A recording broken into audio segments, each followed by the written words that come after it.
So this is my Star Wars Legion Snowspeeder. I painted this a few years ago and I magnetized it onto the base, but I've got an idea for another project.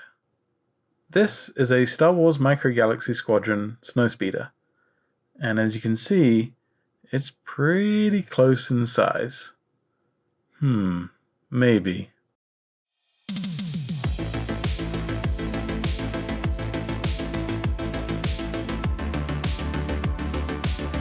So yes, as you can tell from the video's title, I am going to turn this toy into some Star Wars Legion terrain. And here you can see it is a similar size to the Star Wars Legion official Snowspeeder. It's a little bit smaller, the scale's a little bit more off, but I think I can make it work.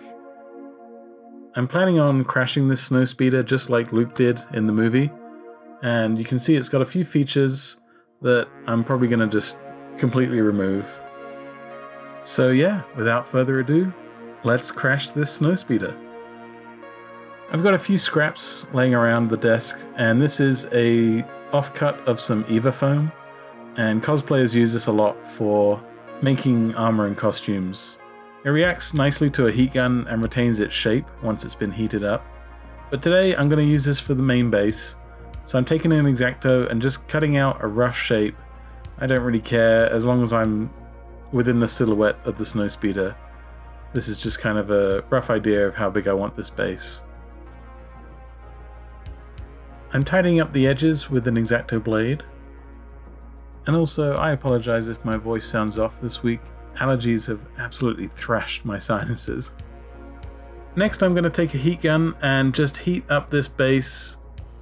What I'm hoping to do is just give the foam a little bit more rigidity than it normally has, as I'm going to be adding a lot of wet material on top of this base and I don't want it to curl as things dry. I'm using Empire Strikes Back as my reference, and so I'm heat gunning the barrels on the Snowspeeder and bending them roughly in the shape that they are in the film.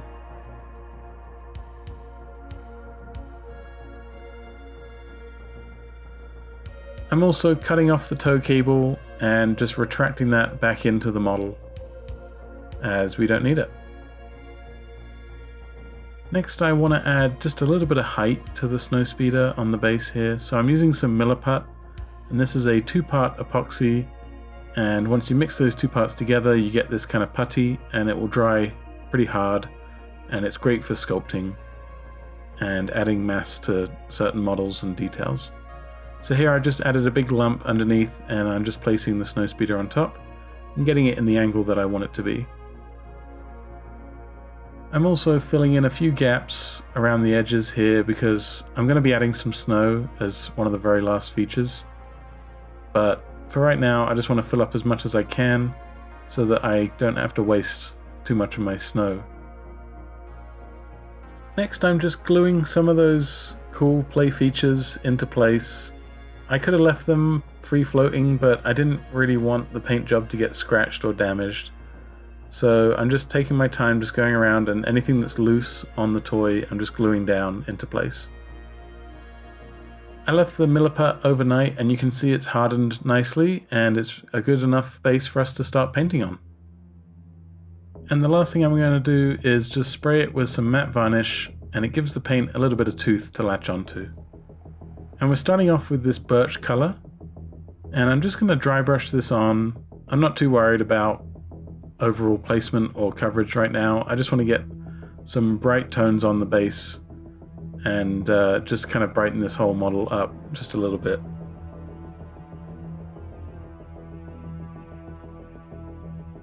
Next up, I'm using a white, and I'm running this through the airbrush, and I'm just adding some patches of highlights to the Snowspeeder.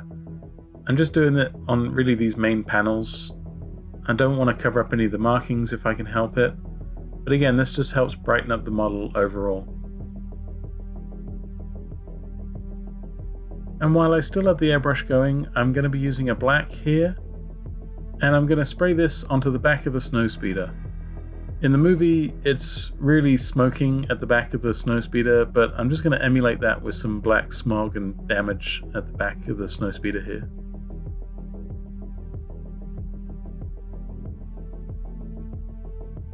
and I'm just carefully adding some shading just down the sides. Because I've got a lot of surface area to cover, I'm going to be using MIG Productions Dark Wash for this.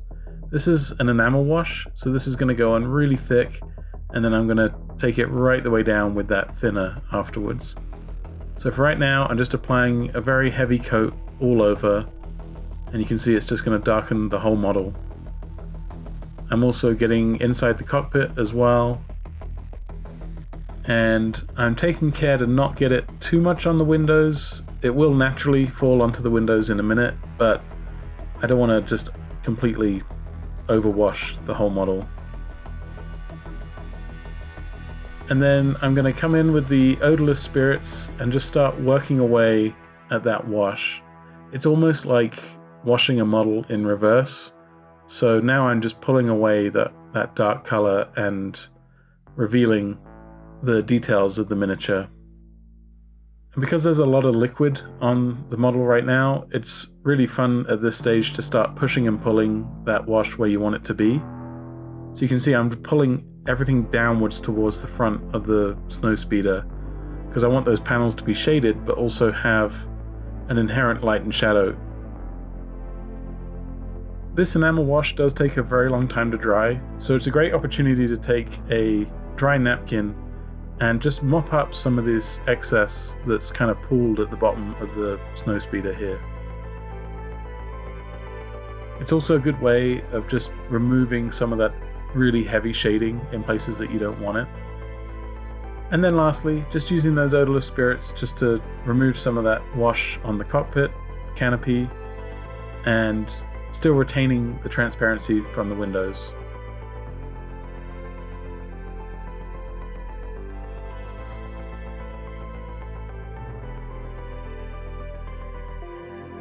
Once that wash is dry, I'm taking a sponge here and I just got some black paint and I'm just dabbing on some damage. This just helps add an extra level of detail and weathering to the model.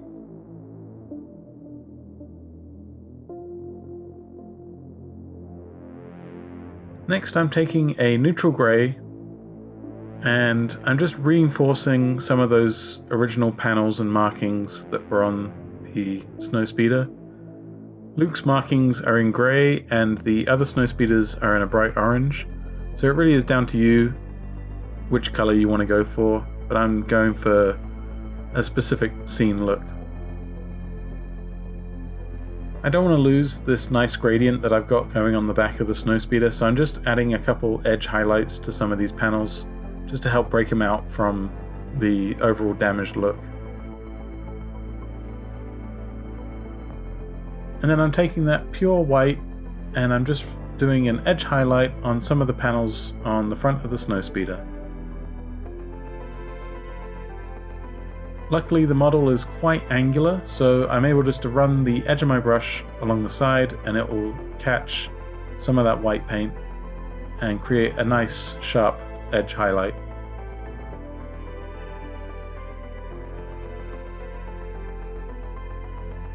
I'm focusing most of my edge highlights towards this top corner of the Snowspeeder. It's basically the highest point. So I'm not going to edge highlight everything on the Snowspeeder. I'm just kind of picking and choosing certain angles and certain areas that I think would catch the light.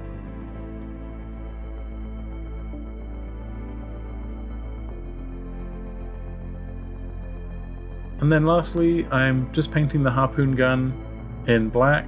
This is just because I missed it with the airbrush at the beginning. Next, I'm using Evil Sunz Scarlet, and I'm just reinforcing some of these markings that may have gotten lost with a lot of the weathering, the damage, and the wash. And then I'm using a pure white and just adding some of these lights inside the Snowspeeder.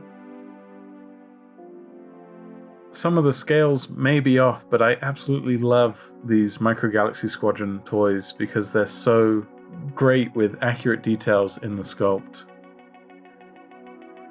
And then I'm using a fluorescent orange from Vallejo and just adding a dab of that on top of the white to help these buttons just have an orange glow to them. I'm taking that original birch color and I'm just adding a few scratches and dents to the panels, and this helps reinforce the idea that it is so damaged that a lot of the paint is chipping away. And now for the snow. I'm using a Snowtex. This is basically paint and texture mixed in together. I don't know if it's polystyrene or sand or something. You could use a Vallejo texture paint or a AKA texture paint. They do a whole range of them in different colors. I really like this kind of off-brand Snowtex. It's really light and fluffy. You can kind of see even the camera is kind of struggling with the brightness of this. But it works really great for snow, and it retains that kind of fluffiness that you wouldn't get from granules. Again, I'm using the movie as reference, and I don't want to cover up too much of the Snowspeeder, so I'm copying some of the patterns, but I'm not looking to just completely obscure the silhouette. And then lastly, I'm adding a little bit of detail to the back of the Snowspeeder. I want to imply that this has just crashed, and it's kind of smoggy and oily, so this is just a Speedpaint 1-to-1 mix of Gravelord Grey and Speedpaint Medium. And I'm just adding this to the back of the Snowspeeder. And then lastly, I'm taking a black paint and just smearing some black on the back here. Again, just kind of pulling away from the model and just implying that this thing came in hot.